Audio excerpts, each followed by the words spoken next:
What's up, everybody? Michael Pansolini here of Archangel Asset Management and formerly portfolio manager at Brookfield Asset Management. I'm here today to talk to you about cap rates. Have you ever wondered how investors decide what a property is worth? Whether it's a laundromat on Main Street or a 50-unit apartment complex in New York City, there is a surprisingly simple principle behind this. How much money does this asset generate and how risky is that income?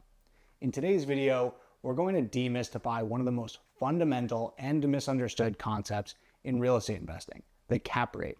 We'll break it down using a simple example of a regular business, in this case, a laundromat, and then show you how this applies directly to multifamily real estate investments. If you're new to real estate investing or just want a clear explanation of how valuations work, this video is for you. So let's dive in.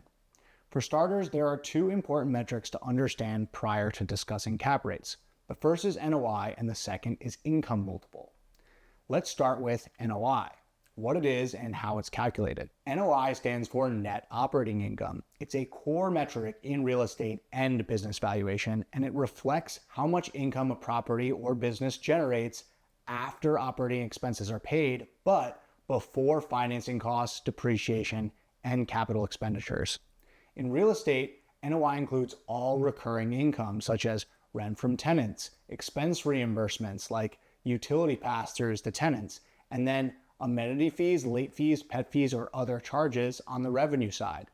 It also includes recurring operating expenses such as advertising, general and administrative expenses, legal fees, utilities, repairs and maintenance, payroll, insurance, property taxes, and property management fees. So what's not included in NOI? These are common mistakes. Don't include capitalized costs, like replacing a roof or any major renovations. Of course, these don't happen every single year, so we wouldn't put them in recurring expenses. The next is depreciation. This is a non-cash accounting expense used for tax purposes and to understand the lifespan of an asset. This is not accounted for in NOI. And finally, interest payments. Interest paid on your mortgage are not an expense generated by the business, but rather an expense generated by the financing structure of any given buyer. Again, these items are excluded because NOI is meant to reflect the performance of the asset itself on an annualized basis and the regularly recurring income and expenses that are a part of the business's normal operations. It is not meant to reflect how you choose to improve, finance, or depreciate that asset. Now that we understand NOI, let's move to the second important concept I mentioned earlier, the income multiple. While cap rates are specific to real estate, almost every other business uses an income multiple to determine value. Let's walk through a simple example using a laundromat. If a laundromat earns $100,000 in profit and it trades at a 10x income multiple, the business is worth $1 million through the simple formula of $100,000 income times income multiple of 10 equals $1 million in business value. But how did we even come up with this multiple?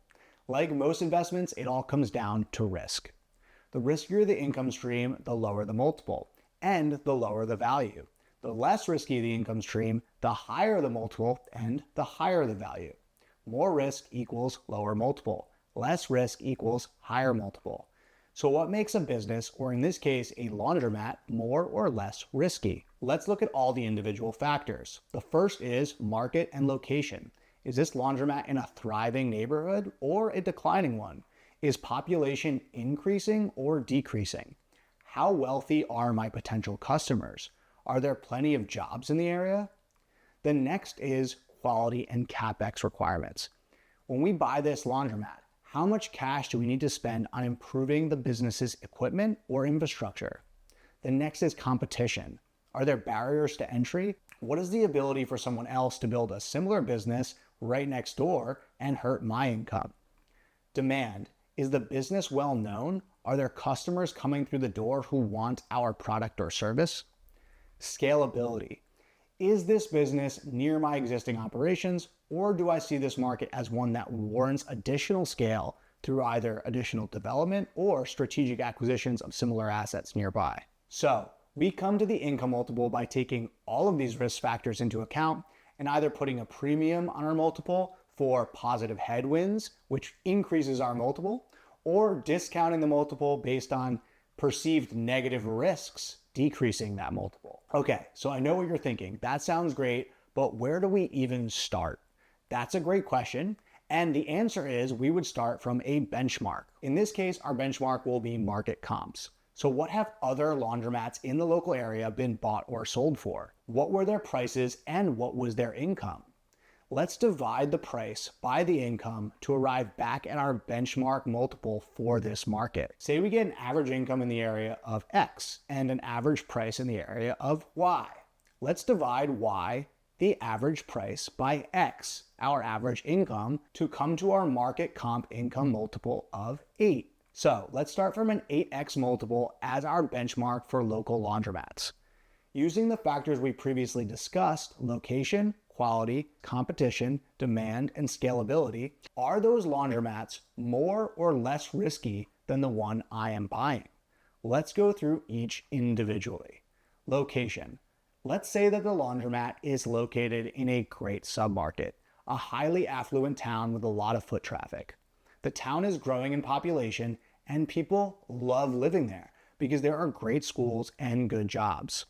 That's going to increase my multiple because I will have more affluent customers who can pay my business higher prices and thereby increase my income. This will increase my multiple to a 10. Why? Well, we started at an 8 and we should possibly reflect this affluent market in our multiple.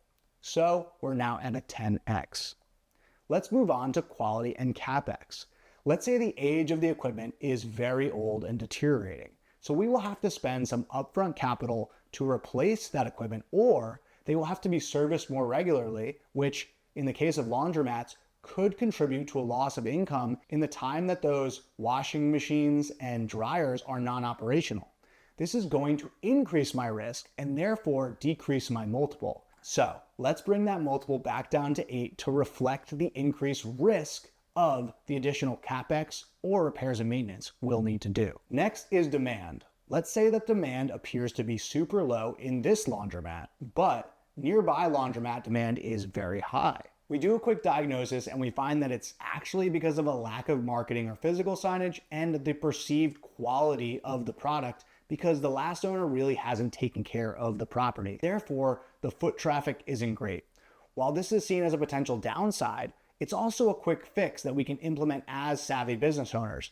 The risk is a little bit higher because we have to overcome this lack of demand. However, this is more of an opportunity than a potential downside. The seller doesn't need to know this though, so I'll dock the multiple down to 7 to account for that additional risk and work that needs to be done on our part as buyers to make a positive impact on our demand. The next risk that we need to address is barriers to entry. If someone else can come in next door, build a laundromat, and compete with us very easily, this might not be the best asset to invest in, and our risk increases substantially. Let's say that this laundromat is located in a commercial property and is on a fixed 20-year lease with 15 years remaining. This lease is assumable by us as the buyer, and it is significantly below market to other local businesses. This isn't great for the landlord that we're going to be leasing the space from, but it is great for me as the business owner who is paying that rent for the next 15 years. What this also signals to me is that if another savvy business person were to want to open a laundromat across the street from me and dilute my potential earnings, they would have to pay a much higher price for that lease, and therefore they wouldn't be nearly as profitable. This in itself is a deterrent for additional supply, as we say in real estate, and will increase the multiple that we are willing to pay for this asset. So let's bring it back up to 9. Finally, scalability is the last risk factor that we need to analyze. We happen to own another laundromat down the street from this one, and we have a manager there that has performed really well. We know that this manager is ambitious and would be willing to take on some additional work should we expand our operations and they become a regional manager. This would expand their role, but cut our payroll cost per laundromat in half. Simultaneously, we do some quick research and we realize that most of the laundromat owners in the area are aging absentee managers and that there hasn't been much consolidation by private equity in this market. This gives us additional ability to scale by strategically acquiring those assets one by one and further reducing our costs through economies of scale. So, given the ability to scale in this market, let's bring our multiple back up to 10. Okay, we've reached a final conclusion on our multiple. We think that this asset is worth a 10x multiple on income, which means that we will multiply the current income of $100,000 by 10 to arrive at $1 million for this laundromat. We'll now send this offer to the seller and see what he says. Okay, I know you're wondering, why are we talking about laundromats? We're here to learn about real estate investment. The answer is because for real estate, the logic is identical, but instead of applying a multiple to income, real estate investors use something called a cap rate, and that's just the inverse of a multiple. You may have heard that before and wondered, well, what does that mean? Well, let's look at the equation for a multiple of income. Now, if we rework this equation using algebra, this is the result. Multiple equals $1 million value divided by $100,000 in income. Now, as I said, a cap rate is the inverse of a multiple. So let's take the inverse and we get $100,000 in income divided by $1 million in value. So the 10x multiple becomes a 10% cap rate in real estate. Now that you understand the math, let's revisit how a cap rate behaves based on the level of risk. But remember, for multiples, if risk goes up, then multiples go down, which leads to a lower price for the asset. Again, more risk equals lower multiple. Less risk equals higher multiple. For cap rates, since they are the inverse, when risk goes up, cap rate goes up as well. Again, leading to a lower price for the asset. More risk equals higher cap rate. Less risk equals lower cap rate. Great, if this makes sense, let's evaluate the risk of a multifamily apartment building that we're thinking of acquiring and determine its pricing using a cap rate. Let's start with a benchmark as we did for our multiple for the laundromat. We'll do some market research and look at some local multifamily comps that traded recently. What we'll note is that the average cap rate in this area is about 10% for multifamily. Again, using the factors that we previously discussed, location, quality, capex, competition, demand, and scalability, is this multifamily asset more or less risky than the general market in this area? Let's go through each risk factor individually to find out. The first is location. Let's say that this apartment building is located in that same great submarket as the laundromat, a highly affluent town. Remember, the town is growing in population and people love living there because there are great schools and good jobs. That's going to decrease my cap rate because I will have more affluent tenants who can pay higher rents and increase my income, which de-risks the asset. Again, this will decrease my cap rate to 8%, and in the prior example would have increased my multiple. Let's move on to the next risk factor, quality and capex. Let's say that the infrastructure of this apartment is very old and deteriorating. So we will have to spend a lot of upfront capital to fix it up. Even if we don't fix those issues, they will have to be serviced more regularly, which could also contribute to a loss of income through repairs and maintenance. Let's bring the cap rate back up to 10%. Current occupancy and demand. Let's say that tenant demand appears to be super low for this apartment building, but nearby apartment demand is very high. The apartment is currently only at 60% leased, while nearby apartment buildings are near 95% occupied. You do a diagnosis and you find that it's because of a lack of online marketing or physical signage for the vacant units. You also see that previous online reviews of the apartment building aren't great, so they're having issues with lease up for reputational issues as well. We're going to have to rebrand the apartment, spend more on advertising, and potentially hire an in-house leasing team to drive that occupancy up. I will increase to a cap rate of 12 to account for the additional lease-up risk and work that needs to be done on our part as buyers. Moving on to barriers of entry. Barriers to entry are all about how difficult it is for someone else to come in and compete with your asset. In multifamily, barriers can include zoning restrictions that limit new construction, high land or construction costs that make new projects uneconomical, or strong institutional ownership that controls much of the market. In our case, this market is already consolidated by a bunch of private equity firms. These institutions have scale, relationships, and capital that make it very tough for smaller investors to get a foothold. That's exactly what makes this deal so attractive. Despite those barriers, we sourced this asset off market, right under the nose of those other institutional players. That tells us two things. We overcame the same barriers that keeps others out, which makes our position even more defensible. It also tells us that future competition is unlikely because most new entrants won't be able to replicate what we just did. Together, that reduces risk and creates a moat around our investment. Lower risk, again, means a lower cap rate is justified here. So let's bring that cap rate back down to 10%. Finally, let's take a look at our last factor, scalability. While this market is still dominated by institutional players, we are now entering the market at a great basis with what will be a premier Class A asset when we are finished with our lease up and redevelopment.